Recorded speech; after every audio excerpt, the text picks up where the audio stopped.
Welcome back to For Amusement Only. This is Nick Baldridge.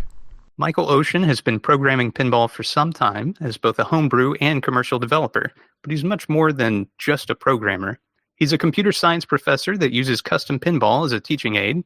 He's created and maintained for many years a custom pinball machine framework, Skeleton Game, which has been used for both homebrew and commercial game developers. He's been a developer on several first-party titles for Multimorphics P3, including Weird Al's Museum of Natural Hilarity, Final Resistance, and The Princess Bride.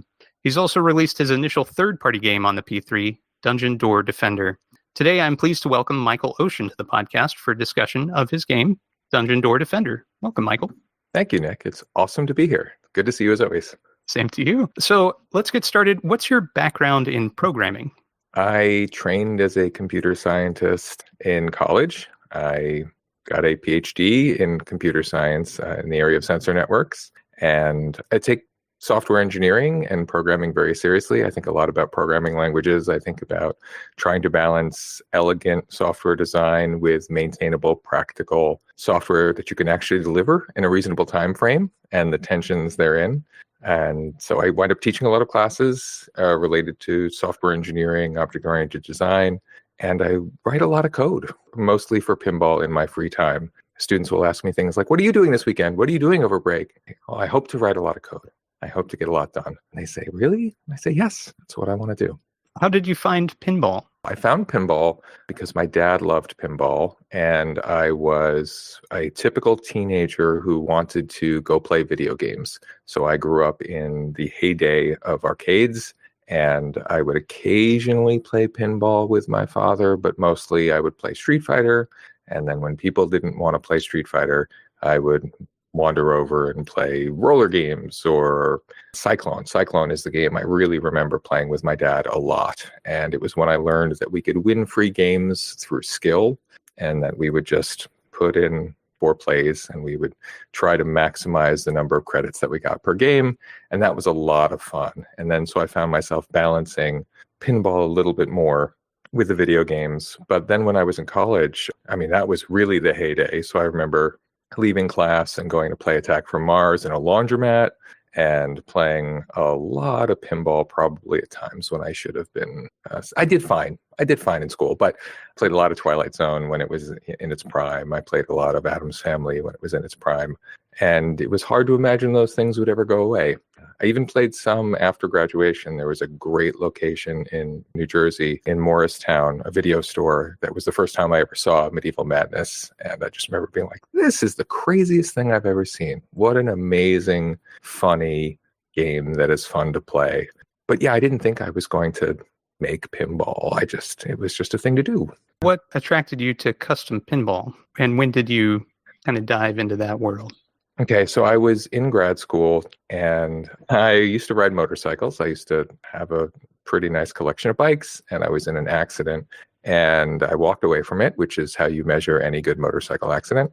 And my wife and I, at the time, my fiance and I decided I was done with motorcycling, and I sold what was left of my bike, and I bought a cheap Sorcerer off of Craigslist. And Sorcerer's a great game, but I was fixing it up and I enjoyed it. And I thought, boy, this is pretty cool. I want a different game. And then I believe that's when I decided to buy the Revenge from Mars, because I thought this fusion of video game and pinball was like the most mind-blowing thing I'd ever experienced. And I loved Attack from Mars. I played it at a laundromat back when that was the thing you could do. And not even waiting for laundry. I never did laundry there. So I bought the Revenge from Mars, and I thought, wouldn't it be great if I could add more code, if I could do something and change this? And through some research and a lot of talk with friends who were in the same program as I was, just thinking about this and planning, what would it be like to build a pinball machine that you could just change the layout or change the rules? How would that even work? What would be involved? And at the time, I was mostly thinking about programming languages and software engineering and resource management and all these different things. And it just kind of stopped. I just didn't think about it again. And it sort of stuck with me. It was in the back of my head, but I didn't really think I could do anything. And then at some point, we just finished this big robotic sailing competition at the school. And I coached a team of students to make a semi-autonomous, well, autonomous enough sailboat. And After that, I somehow at the same point in time learned about the P-Rock in trying to figure out, is it possible to maybe reprogram my Revenge from Mars? And what I quickly learned is no one had a good framework to do Pinball 2000 reprogramming. That was sort of an odd thing to do. But yes, the P-Rock existed and this would be possible. And even if I wanted to, maybe my Hurricane at the time could be rethemed or something. And that just quickly snowballed. And that turned into me asking my dean, can we buy a Terminator 2 for the CS Lounge? It obviously makes sense to have one. I'll get these P-Rock boards and I will do it as a student project. We'll reprogram Terminator 2. And then everything fell from that. So when did you first learn about the P3? I learned about the P3 when Jerry was promoting it. I was working on PyProc game. Skeleton Game happened pretty early on. So in the first group of homebrew folks with, Scott Denisi, and I always feel like I was a little bit after Eric Prepke. I was sort of in that cohort, Josh Kugler, all those folks. And Jerry was very clear on the fact that P-Rock is a step toward developing this hybrid pinball machine experience that could be completely dynamic and completely swappable. And it was all the things that I had imagined. And I'd seen the flyers and I thought, well, it's more expensive than I can afford right now. And it wasn't until I was at Pinball Expo with the Pinball Machine, which is how Skeleton Game came to be, that I happened to see the P3 in real life and experience it. And I played Lexi Lightspeed when it was very new. And I said, oh, this is incredible. This is what should have been happening in the time between Pinball 2000 and now, right? We sort of promised this interesting, really innovative future for pinball. And I'm looking at it. I'm looking at it right now, and this is just the first title. And I was very excited about it.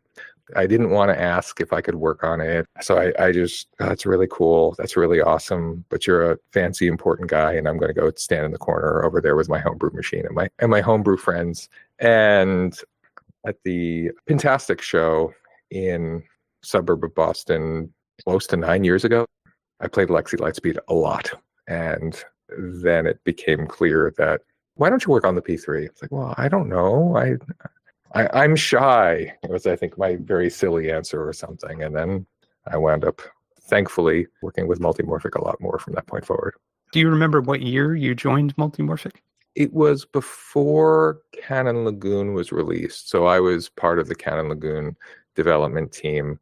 And I had also provided some framework code and some map code for some various other parts. 2016, 2015, thereabouts. So quite some time, almost 10 years. Wow. So you were there very early on, transitioning to your first third-party game on the platform. What was the concept for Dungeon Door Defender, and when did you begin working on that game? So I've been working on Dungeon Door Defender in some capacity for 5 years. And in much the same way I think a lot of people do, and I heard Ian say something very similar, is you look at Barnyard, which is a game in which the physical pinball rolls over virtual targets on the screen and knocks over barn animals to keep them from getting to where they're going. I looked at Barnyard and I said, this has a lot of the elements you would need to make a proper tower defense game. What would it look like if the animals actually had different routes? And what would it look like if the animals took different paths? And then what if they had different attack levels? And what if I could upgrade my ball? And I quickly realized, I'm trying to design tower defense, but as a pinball game. And the original version was a 2D game. It was 2D graphics and very, very simplistic. And I never thought it was going to be very fun until one day early on I had the idea, you should be able to spawn heroes. In the oldest version of it, the hero was about 4 times the size of enemies and just marched backward down the path, just slaying every single enemy on its way. That moment then turned the whole game on its head for me, where I realized, yes, this game should not be a game in which you just try to hit enemies with a ball. This should be a real game in which I try to use pinball to satisfy the objectives of a tower defense game.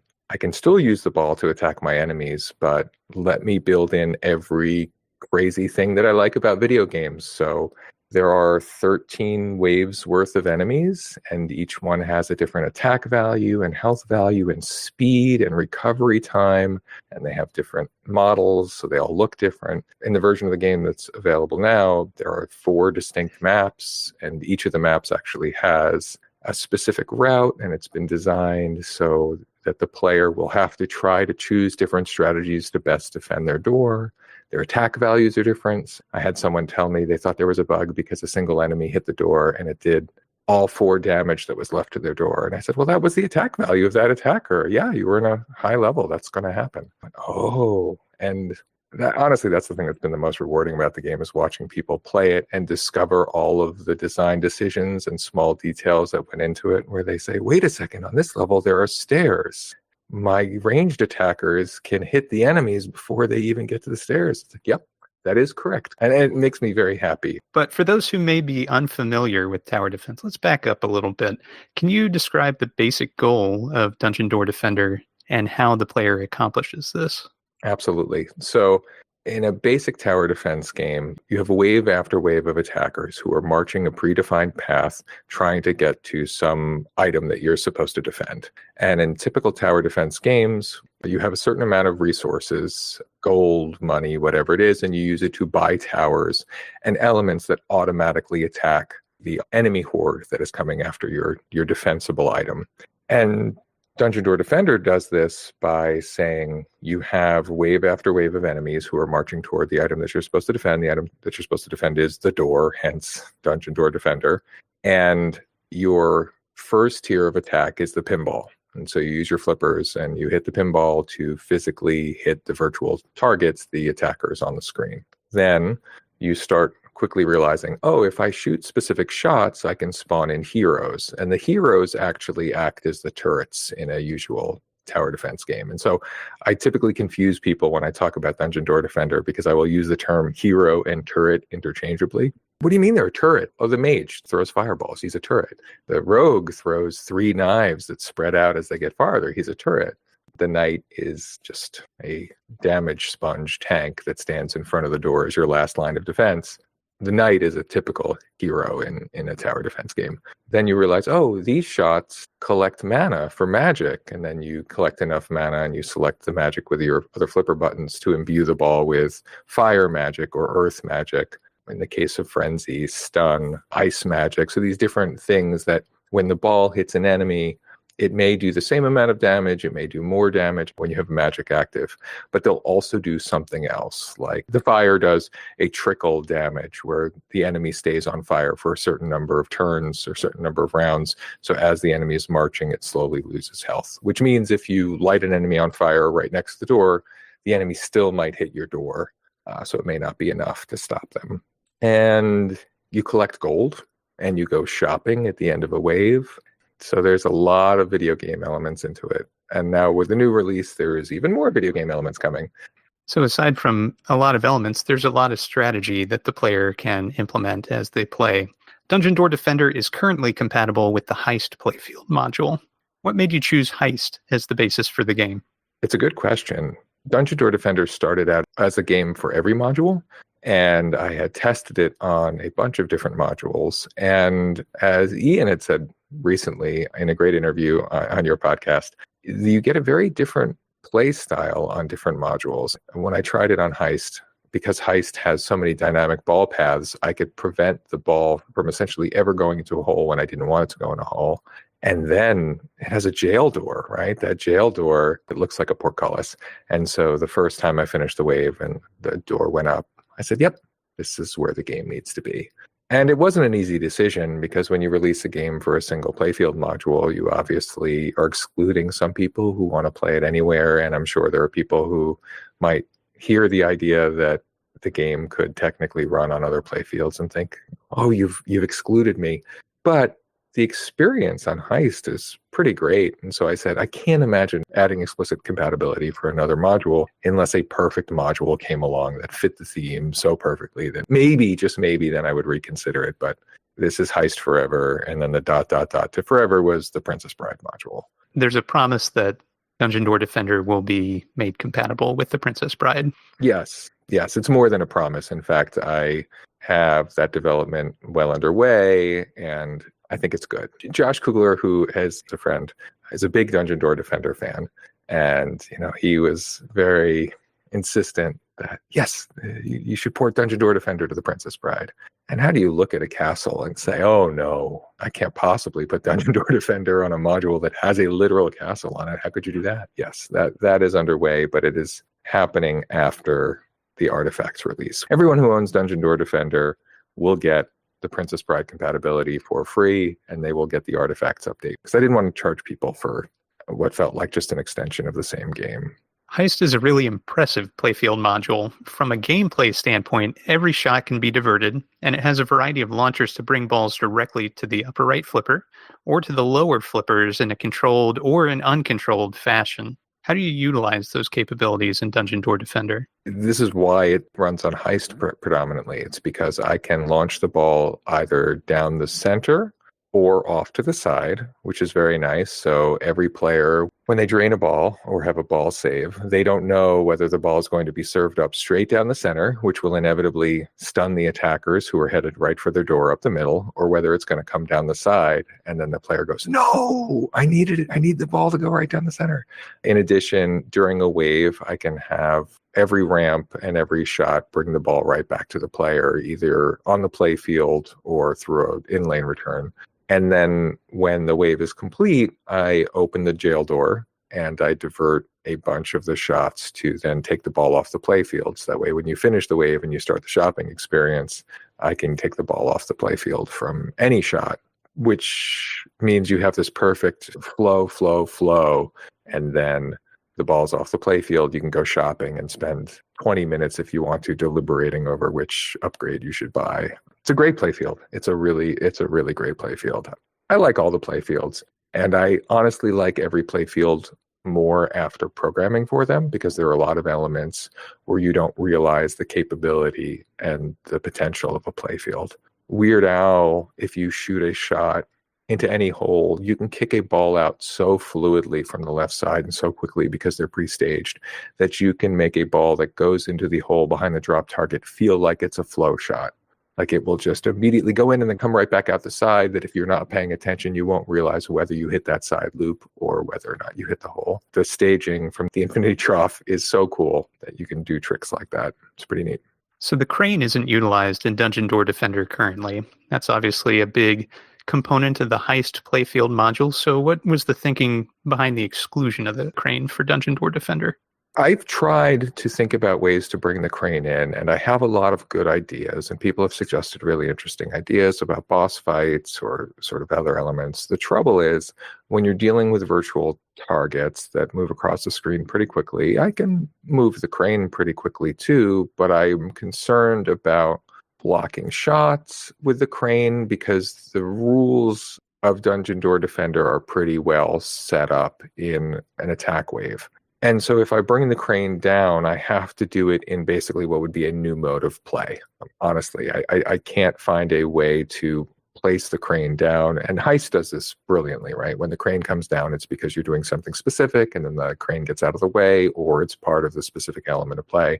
And so the way the rules are structured right now, I couldn't come up with a way to bring that crane down without blocking your access to something that is still an active target. So if you've got enemies who are marching behind the crane, you would be kind of annoyed to hit the crane. I could tell you every random idea that I've had. Well, technically, if the crane did blank, then it might be okay that enemies are obscured behind it. It was a decision I still feel good about. I also don't use the walls and scoops in this game. And I've had a lot of ideas about possibly bringing them in, but I really like the flow of the game. And I think that the game is fast and it's furious. And then you have this slow time to buy upgrades where you can sort of recompose yourself and get ready and try to remember, okay, this time, strategy. Last 3 waves, I was just flailing, but this one, strategy.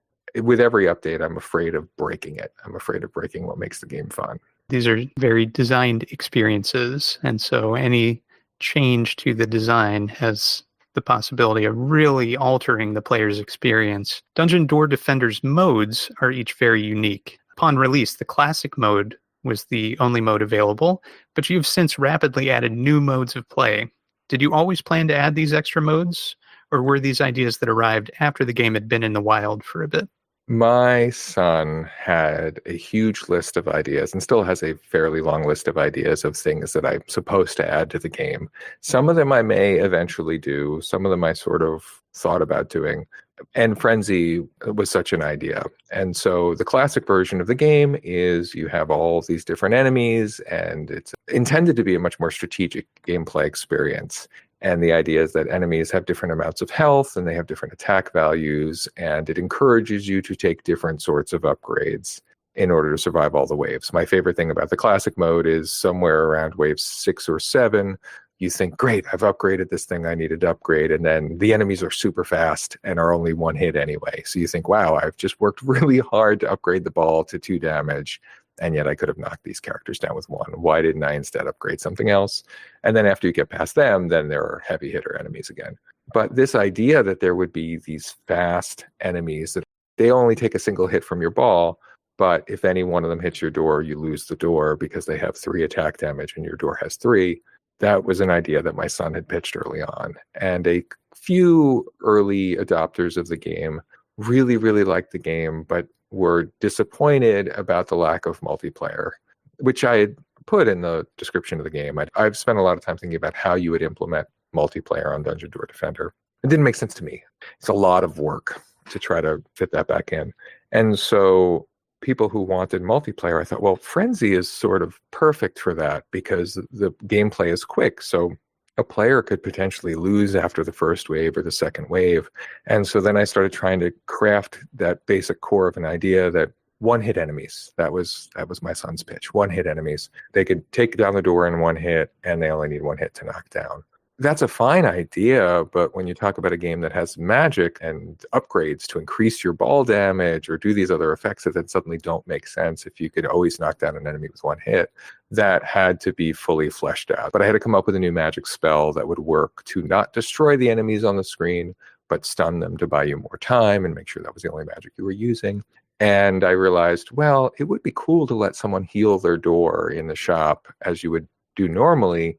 But if you do that, your game could go on longer. So I think it only makes sense that when you heal the door, you should make the enemies even faster. And so that became an element of Frenzy too, that after every wave you succeed in, the enemies get a little bit faster. And if you do buy a door, you heal the door, the enemies get even faster on top of that. And so it was a good, simple idea that had to be fully fleshed out. It's tough to say whether I was always going to do that or not. Obviously, if people didn't like the game, they would have deserved Frenzy even more, but it was because people enjoyed the game that I wanted to add that in as another mode. In a high-intensity game like Dungeon Door Defender, in classic mode, there's a pause between each wave. You've talked about this going shopping. That's always a big change-up emotionally for the player, going from an adrenaline-fueled ride through a theme park to a very considered decision-making process. What inspired you to add the shopping component to the game? And can you describe a bit about some of the things that the player can purchase? You've mentioned ball upgrades or changes to the health of the door. There's other things to experience in there too. The shopping phase, the sort of break between waves, is a classic part of a tower defense experience. And so I wanted to make sure that was part. In playing tower defense, you have this moment where you say, okay, I'm going to now stop, and between the next wave, I'm going to build out my defenses. And so I always wanted that to be part of it. I hadn't been sure what items you would purchase. And if you could look at older versions of the game, there were many fewer items in the shop until I fully fleshed out everything that was possible. But you hit the side targets, and when you complete the side targets, a volley of arrows will fire from whichever side. So one of the upgrades is to increase the damage that those arrows do. You can spawn in these 3 different heroes, the knight, the mage, and the rogue. You can also upgrade each of their individual sort of health stamina. It's a combined health stamina or their attack value, so how much damage they do.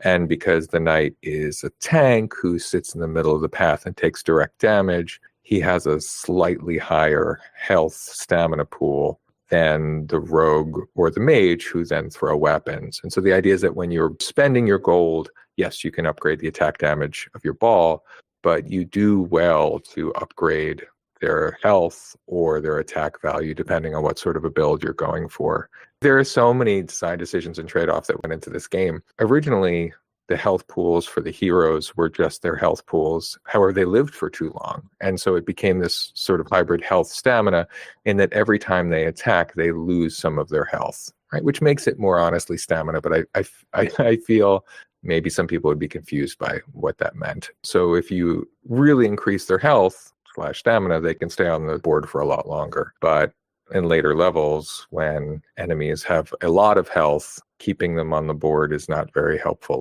Well, the knight's always helpful to keep on the board. The knight may buy you the time to take out the enemy on your own or through a combination of factors. So this is an amazing element of risk reward, picking your upgrade, and then maybe you don't have quite enough gold to purchase the one that you really want, and you have to make a decision at the time of play. Do I want to purchase a different upgrade that may impact my playstyle, or do I purchase the one I was really going for by saving my money until the end of the next wave? There's careful consideration the player has to make in between each wave, which I find extremely compelling. How did you determine the amount of health different monsters should have in classic mode? I have a giant spreadsheet that defines what each enemy has as health amount, attack amount, how many enemies of each enemy there are per wave, their walk speed, their stun speed, and of course what 3D models I use. And actually, in each wave, most people don't notice this, but there are 2 of each type of enemy. So you might get one that is a little bit faster or has like 1 more health than the other type, but 1 less damage, just to add a tiny bit of variety in an individual wave.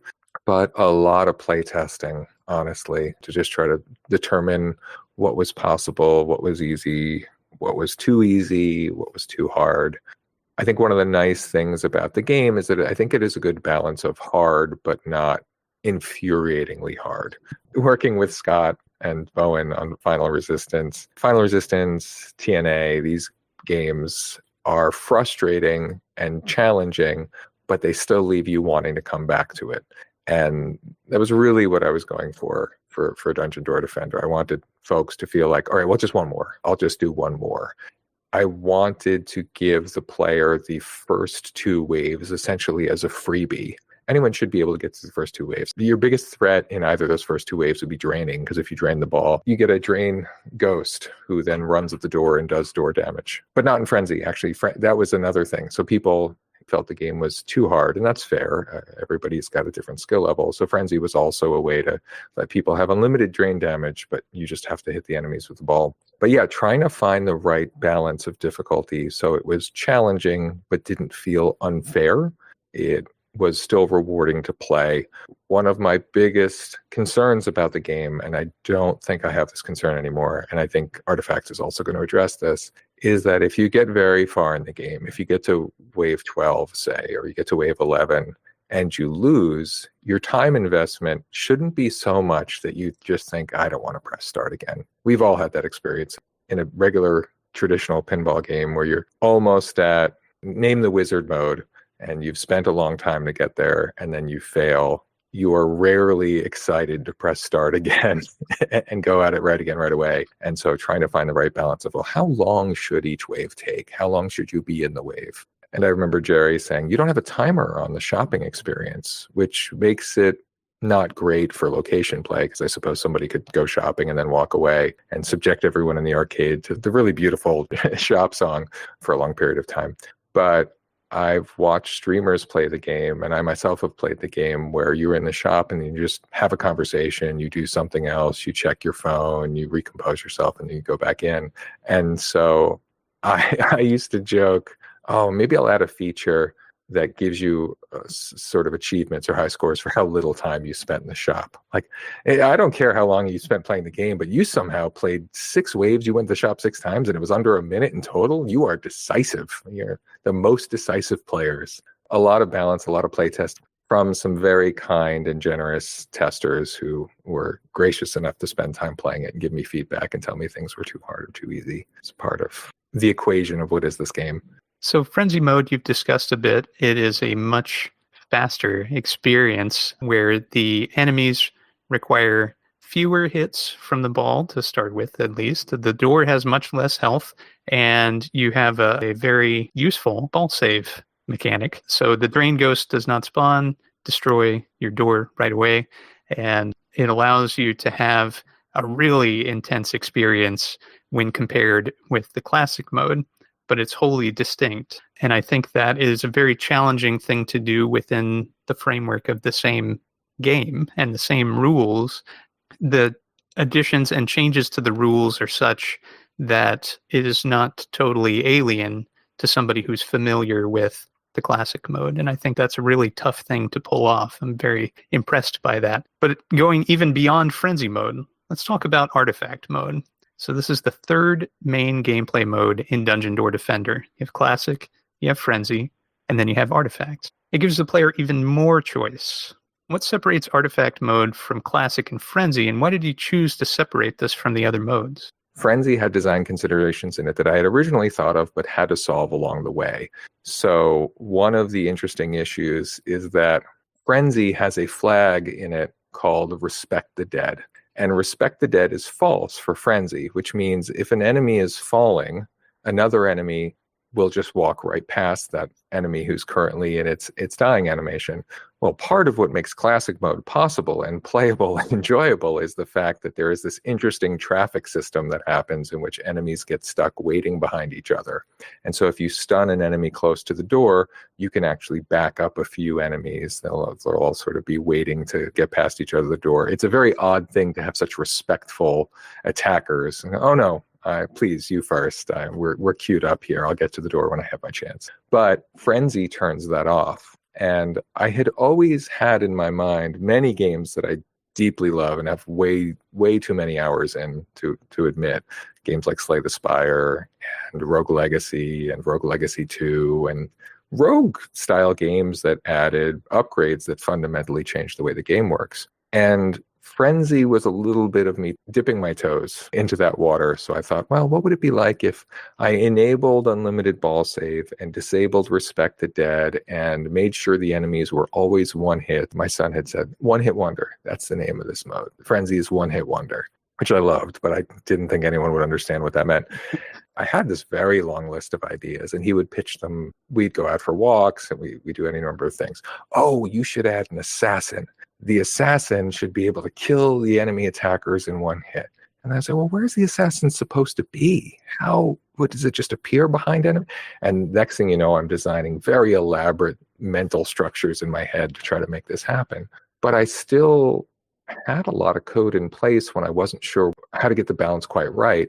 The very first version of the game would let you spawn a hero by completing the in-lanes. So you'd complete all the lanes and a hero would spawn.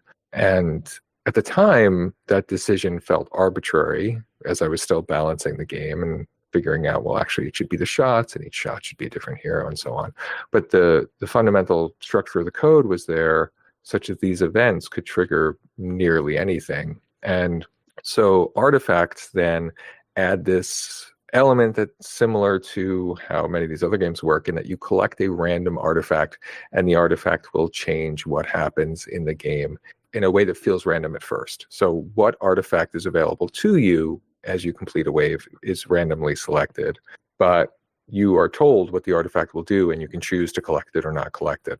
Originally, I had planned to have evil artifacts, things that would hurt the player, but they were just not fun. You would just be annoyed if you collected them, and it wouldn't be great. And it doesn't really speak to risk reward if the strategy is don't collect that. That's not exactly a very deep decision that you make. I'll choose to not lose if that's okay. I wanted to let people still experience Classic as a separate mode of play, but I really wanted to add this as well. Small things like Midas's Glove, which will give you 50% more gold anytime you would collect gold. Or the Cursed Coin. The Cursed Coin is worth 200 gold right now, but 20% less gold forever. And so if you really want that upgrade, or you think that upgrade is going to be worth it for you, or you happen to see that artifact late game, it might be a smart move to just get the 200 gold and then take the penalty later. Plus, if you can combine the two of those, then you're still coming out net ahead, because if you've managed to collect Midas's Glove and the Unlucky Coin, you're still doing better than 100%. And if you have Midas's glove first, you'll actually get 300 gold when you pick up the unlucky coin because you're getting a 50% bonus. And that's the thing that's really neat about the artifacts, is that it's not just that the individual one modifies things, it's the combination of them that creates interesting strategies.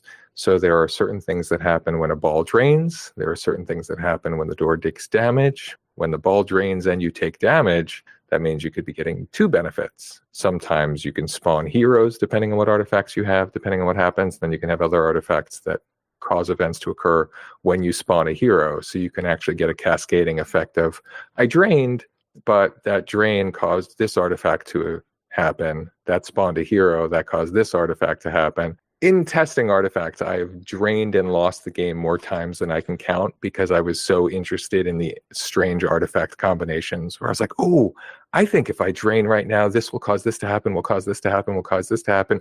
Oh, right, my door couldn't survive. Whoops. Well, that was fun while it lasted. And I put in a lot of artifacts. I have a huge list of possibilities. Some of them are cool, but just too much work, and I try to find the right balance. There are more than 30 artifacts that are waiting to be collected. A player can only collect 4 of them. You can choose not to collect them. There's still a bit of a skill check in that you have to hit a specific shot at the end of a wave to collect the artifact, which can be very disappointing if it's an artifact you really want and you miss, or if you drain when you're trying to collect that artifact. It's cool and it's fun, and it provides a lot more to discover about the game. It makes the game easier, which I think is okay, because people have told me they wish the game was a little bit easier. Very, very, very few people have seen the quote-unquote end of the game. There is the 4th room, which is the end game scenario. At this point, the game has been out for quite a few months, and I'm okay with more people seeing that end game scenario. And technically, the game goes on in its current conditions. So if you complete all 13 waves, wave 14 is a specific thing, wave 15 is a specific thing, but it will go on indefinitely. And there are bragging rights to be had when you clear wave 13, that's for sure. So let's talk about artwork. Dungeon Door Defender is a 3D game. Did you use any pre-purchased assets? Absolutely. Yeah. In fact, this is what's the hardest for me, is that I am not an artist. I certainly can't fake it. And so I happen to buy a lot of asset packs online. I am always surprised that artists, be them graphic designers, 3D modelers, musicians, people who make sound effects, all of these folks are seemingly willing to almost give away their work online for relatively little money. I will buy most any humble bundle that comes along with art or music or sound effects. The 3D models come largely from Cinti Studios. I've bought almost every single humble bundle they released. When they have sales on their site, I will buy those as well. Those assets are great. They're polygon set because they really look like a common world. And so you'll see these assets used in mobile games and other games like that, but I don't have access to someone to do 3D modeling for me. And if I were to do that 3D modeling myself, it would take forever. And I am very efficient at programming. I am very inefficient at modeling or animation. I can do some basic manipulation of something that exists, but I'm better suited at making an animation controller than I am at making an animation. The Cinti Studios stuff is what I'm using for the models, also from the Unity asset store, which is a fantastic resource. The individual animations for the characters come from animation packs from Kevin Iglesias, who has a huge collection of animations out there. And I started with some free ones to see if I would like them. And I built a controller and immediately thought, these are great. Let me buy his mega pack to just have all of them. And yeah, I have a stockpile I shudder to think how many gigs of my hard drive are in use with these various asset packs that I'm using. Some stuff, the 2D stuff, especially for the artifacts and other UI elements, come from asset bundles I've probably owned for 10 years now. Hoarding this stuff, thinking maybe one day I'll use it. That day came. Well, the UI feels very tailored to the game, so it's an impressive use of these assets, which are not specific to Dungeon Door Defender, but your use of them and the combination thereof is unique in the game world. A 3D game has some considerations that a 2D game does not. Notably, lighting typically becomes a lot more important as light sources are rendered in 3 dimensions as well. Dungeon Door Defender has several light sources. How did you balance the playfield illumination from physical LEDs with 3D light sources displayed on the playfield monitor? I have watched many videos about Unity 3D scene composition, but also have read some very interesting articles about lighting for low poly and how to make low poly look good and try to honor that. I built the scene and I looked at it and I knew I didn't want just the sort of traditional overhead sun view. It was supposed to be a dark game. And I thought I'd like a light here and I'd like a light here. I think I can spare a particle engine, particle effect here and here to make this look like fire, and I can put the illumination sources right where the fire is, and that looks pretty good. There are some dynamic lighting elements that I had to add after the fact. So I really wanted, when you spawned in the hero who is colored cyan, I wanted the hero to pop. So the hero actually has a cyan real-time 3D light above it. The rogue is red, and the rogue has a red light, and the mage is magenta and has a magenta light source. So that way when they come in, they sort of illuminate the screen around them a bit, and they match the color of light shows and other sort of insert effects related to them. It's a little bit confusing because the magenta of the mage and the mana purple are essentially, they're very close together. It's hard to distinguish. I guess the answer is not perfectly. I didn't get the colors perfect, but I tried. Spent a lot of frustrating time trying to get those scene elements right. And I'm not good at it. It takes me a long time. People want more rooms, and I don't blame them for wanting more rooms in the map, but there are a lot of considerations. One is that it takes me a very long time to assemble a room. But then I also have to think about what the paths look like and how do the paths change the gameplay mechanic. Three-dimensional lighting was not going to be a concern in the original version because it was just going to be 2D. But I quickly decided, let me try 3D. Let me see what I can get done. Here we are. Your backglass includes a lot of dynamic information about the game in progress. Did you always plan to include that much information persistently on the backglass, or did this evolve over time as you added new features throughout the development of the game? So I didn't originally plan to have that information on the backglass at all. And my original concept of what the backglass was going to be was almost a static translight with a reproduction of some of the information that's available on the screen on the P3, because 3/4 of the P3 playfield is a screen with physical elements floated on top of it. The P3 has this amazing ability to show information to the player right between the flippers. So score, wave number, how much mana you have, if there's a magic running, the active timer, these things could be right there between the flippers where the player could see. And I wanted to put them on the backglass too, so that way someone who is looking on can see that information without having to sort of awkwardly crane their head around the player. That's how the backglass is used in most games, right? And you want to provide something for someone who's not looking at the playfield to see. But as the shopping experience came into existence, it became clear that players would want to know, oh, I have upgraded my hero's health, my mage's attack, and my rogue's attack is level 3 with its health is level 1. And the backglass provided me a mechanism to show all of that to the player persistently. And it's an awkward way to think about it, but I feel that most people wind up learning the rules of a pinball game either by watching it on stream or by watching someone else play it. So you're watching someone else play, and then you have the ability to take in everything while the other person is busy just playing. And so I thought leaving those elements on the backglass made a lot of sense, because someone could then say, oh, actually, you're at level 2 for this. And you need to know, right? You're shopping, and the shopping experience takes up most of the screen on the playfield, so you'd want to know what levels you're at. So, that definitely evolved. And in the artifacts update, I had to reconfigure things a bit to make room to show the artifacts that the player currently has, and also find a way to not just show the icons for those artifacts, but actually come up with one-sentence descriptions that explain, this is the artifact that you hold, this is what it has, ability it has, what it buys for you. So that required a lot of reshuffling of elements and restructuring of the UI. It's not a light undertaking to make a massive UI shift like that.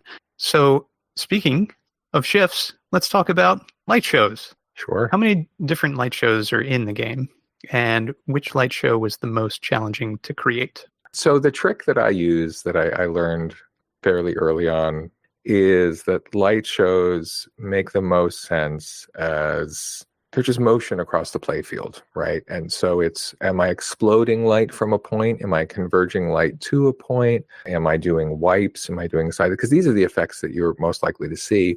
And the original version of the game, when it was going to run on every playfield module, you simply can't count on anything. But the thing you can count on are positions of interest. So when you defeat an enemy, I explode show from the position on the screen where the enemy was. When trying to bring your attention somewhere, I'll do a converged light show. But I have to be honest, the light shows that I find most interesting in Dungeon Door Defender aren't those reaction shows.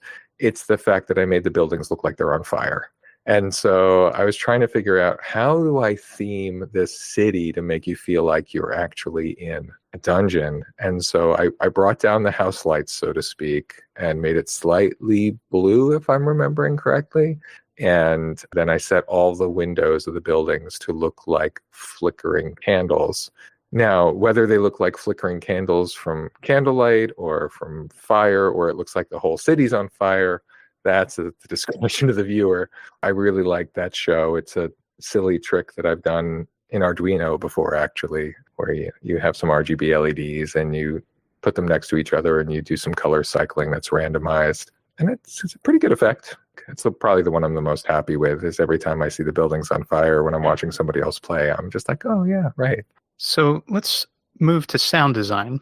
There are no direct call-outs in Dungeon Door Defender in the classical sense. Hey, shoot this shot, do this thing. How did you determine the noises that need to be made, and how does that convey to the player? Why were those decisions made? It's much easier to do sound on a game when you're working with sound engineers. So when I'm working on first-party games with Multimorphic, I've had the luxury of working with Scott Denisi, who is amazing, and lots of other talented folks. And you just sort of say, I need something that is upbeat and feels triumphant, and I need to be able to play it up to 4 times. And then some magic happens, and you're holding 4 wave files or 8 wave files if you have variations. And that's not how this worked at all. And so I was really going through my many gig folder of sound effects. And it's an enormous waste of time for me, because I just listen to this audio and I think, I don't know, these sound about the same. And you're just trying to listen to these different sound effects back to back and say, oh yes, this whoosh feels like the whoosh of I made a shot and got mana, but not that other one. That one definitely doesn't work. Some people, I'm sure, have a very good ear for it, and I don't. And so it takes me a lot longer, and it's a much more iterative process of putting it in the game and listening to it and feeling, was this triumphant enough? And typically I find that when I'm listening to something on its own, I've stopped doing this, but I used to look for things that had more sort of distinct character to them. And then you realize very quickly, oh, that's going to get annoying in the game very quickly. So you need something that is both impactful, but not so distinct that you get sick of hearing it, especially if you're going to hear it a lot. So yeah, a lot of trial and error. There were many days in development of this game, many days where I go, well, I should have sat down and programmed, but instead I just wasted 2 hours listening to sounds, and I picked 2. 2 hours is probably an underestimate, and 2 is probably an overestimate, but I have to make myself feel better somehow. So the music in Dungeon Door Defender is very fitting, and I particularly love the horn at the beginning of the stage. It really sets the tone right away. It really, from a player's perspective, you kind of get the idea of what you're in for here. How many different tracks are in the game, if you recall, and at what phase of development was that horn introduced specifically, but was music folded into the experience? The horn was there almost from the beginning. Actually, I wanted the player to feel like, oh no, I hear the enemy hordes are coming. For some reason that you never see the horn, right? Like the first enemy in every wave you should knock the horn out of their hands, but they just left it in the field or wherever it was behind. So the horn was part of the early part of the game, and I really wanted something specific for the music. And what I wanted for the music was a track that built and built and built, so that the first version was sort of a stripped down, sort of slower thing. And as you progressed farther and farther into the game, I would add another layer on top of it, and another layer on top of it, another layer on top of it. And I was very lucky to find in my musical asset hoarding this Industrial Combat 8 layers sound file from a game music collection from John Leonard French that I couldn't tell you how long ago I purchased, and it had 8 layers. And as you listen to each one, it brings in another instrument and sort of raises the sort of the tension of the piece just by adding in more instruments, even though it's the same track. And so in every successive wave, I play the next version and the next version, and the next version. And players might not even notice that that's happening because you've taken a break and you've heard the shopping theme, which I quite like. And so it's not continuous, and the eighth track is the one you hear for the rest of the game once you get to that point. But it really gives you this sense of progress and audio diversity as you're playing it. But I'm glad you dig the horn. I dig the horn too. What was the biggest challenge in programming the game? Oh, Nick, I'm very good. I don't have any challenges. We all know this, Michael, but surely you can pick one thing. I'll try to pick only one. So I mentioned this respect the dead flag, which causes enemies to wait politely behind their fallen enemies. And when I was first trying to figure out how to set up the physics and the collisions and the triggers in such a way that they did this, I used to have this bug, until very close before I let anyone play it even, where enemies would occasionally get sandwiched between each other and then shoot out to the side, right? Like it was some sort of odd property of the physics engine where there's enormous pressure on the character in the middle until ting, and then that character was gone.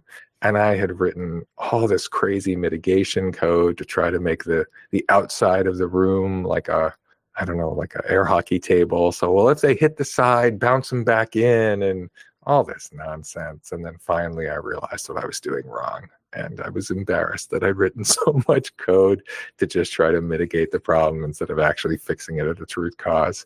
But I was like, it's not so bad that enemy flew off to the side and bounced back in, right? Or, looking at logging and thinking, well, that character is 27 screens away. The wave can end when that character gets back. And then at some point, okay, well, if you fly too far away, just destroy that one and make a new one. Just all these silly things. Like, no, just fix it at its source. Yeah, it was pretty bad. That might have been the most memorable odd thing that I experienced in the development of the game. In what ways was the development of this Dungeon Door Defender, a third-party game, more challenging than developing first-party games like Final Resistance or The Princess Bride? Oh, that is a hilarious question. Well, I did this game entirely by myself, and so constantly I would look at things and say, I think this looks pretty good. Hey, Steven, can you take a look? So I'm referring to Steven Silver, who is creative director on several Multimorphic games and who I had the pleasure of working with on Weird Al's Museum of Natural Hilarity and Princess Bride. And, he was creative director on Heist. And I would show something to Steven and say, this looks pretty good, right? And he'd be like, oh, well, have you considered maybe doing something else? I'm just like, okay, I get it. It looks bad. I'll try again. And so, in sound design where I'm doing the whole thing myself and it's just doing everything yourself, right? And the simulator is amazing because the simulator, you can basically just play a game entirely at your computer without actually going to experience it on the machine. But then at some point you go to the machine and you realize, oh, I forgot to create all of the launcher media assets. So I'm missing an icon for the game as it's sitting in the carousel, or I'm missing some other thing. It's okay, I've got to do that too. Or, okay, I think this version is ready to release. Oh, right, I need to write web content for it to go up on the store. And just every small thing that you don't realize has to be done. A lot of it I was used to doing from the development side. It's, I need a service menu. I need to provide things to players, to owners who want to be able to change some settings or see what's up. That stuff wasn't unfamiliar to me because I'd done that stuff a lot of times. And I'm sure for someone else, these are all the 80-20, 90-10 sort of the principle of you spend, some huge amount of your time on some small percentage of things that. But yeah, I think what was really hard is not having an animator, not having a graphic designer, not having someone to say, okay, yeah, that was a cute mock-up, but here is the real version, which is, what I'm very used to when I propose something as a first party. I go, what do you think about this idea? And Stephen will say, that's a nice idea. Let me work on it for 2 seconds, and now it's beautiful and better and smarter than what you thought of. That sort of collaboration is sorely missing. And it just made everything take a lot longer. Conversely, what ways were things easier as a third party instead of a first party? It was nice to be able to do anything I wanted. So I know that when I work on first party games, I'm trying to provide, a pure pinball experience that gets to the heart of what it means to play pinball as reimagined on this framework. And here I could do the weirdest video game things I wanted to, right? I could make all sorts of strange decisions as long as they were in service of something fun for the player. And look, I mean, I don't want to alienate players. I didn't do things that were too weird. I definitely had some lines I couldn't cross for myself where I was like, I don't think players are going to be on board for that because it's still fundamentally pinball. But artifacts are crazy. And one of my favorite pieces of feedback I heard about this game came from the Wormhole Pinball guys. And they said, well, you're gonna buy a video game? And I told my wife, I'm not buying a video game. I'm buying Dungeon Door Defender. And I thought, oh, that's awesome. Because it is a video game, but I've done it. I've tricked you into enjoying a video game by all I had to do was extending the boundaries of what a pinball experience could be, and fusing it with video games is such a cool, weird, pleasant thing. So yeah, it's just the ability to do things where I know that if Jerry could say no, he would say, too weird, don't do that. No, I did it. And maybe it was too weird. We'll find out. People will tell me. But by and large, people like Dungeon Door Defender. I think they respond positively to it. But yeah, I guess that would be it. The worst thing, not having feedback from the people who I really want to have help me, and the best thing is ignoring their feedback when I choose that I don't want it. So yes, a bit of a double-edged sword. I was lucky to be one of the beta testers for Dungeon Door Defender, and getting a game into beta is a tremendous feat. People who have not developed a game don't quite understand all of the soup that needs to be made before you send it to other people to experience. What was your testing process for the game, and how did you determine it was ready for external testing? I don't know why I suddenly decided I've got to stop messing around with this game and actually make it for real. But something happened, some switch flipped in my brain, and I said, okay, this is coming together. This is pretty good. I need to assemble this game into something that other people can play and enjoy and give me feedback on. And it's, yes, to your point, it is an enormous amount of work to get something fully ready. And then basically what I did is what I would do, what I did with Homebrew and Multimorphic were much more structured than this, so it's not really representative, but it was just a gigantic list, right? I'd play the game on the machine and make a list of everything I noticed that was wrong. And with a homebrew game, with a game that you're never actually intending for people to play other than on location, you'll stand there and you'll watch people play it and enjoy it, and then you'll notice that text is going off the edge of the display, and you go, ugh, I noticed that 100 times. Why did I never write it down? Why did I never prioritize fixing it? And that's the stuff, right? That is all the stuff that has to happen. It's, sometimes the ball will accidentally go into a hole here, and when that happens, the ball doesn't get fed out. Well, I know that I put in a little cheat code in the buttons that if I hold down this button, I'll get a new ball back if I do this. So it's okay. None of that's okay, right? The player can't be left without a ball. If things happen too quickly and the player doesn't get a chance to read a message, all that stuff has to get fixed. And so it is, it's the Note app is filled with notes on my phone of everything that has to get fixed. And that's also partially where artifacts came from too. It's just like, it'd be kind of cool though if that happened instead. Well, all right, I'll make a separate note for this idea, but really just get the game toward the finish line so people could start testing it. But yes, to your point, it is an enormous amount of work to get a game done. I mean, done is insane. Done is a level above beta. Yeah. That's even more work on top. Yeah. Yes, it's a tremendous amount of work, but it's so very rewarding to release a game that people enjoy, especially, and are able to connect with on the level that you intended for them to connect with it. Oh my gosh, yes, totally worth it. Worth every time I go back in and add more stuff. As long as I don't cause people to hate it, then it was worth it at any rate. So, Michael, I also work for Multimorphic on the support team, and I wanted to say it's been a great pleasure to be able to work with you and see the passion that you bring to development every day at Multimorphic.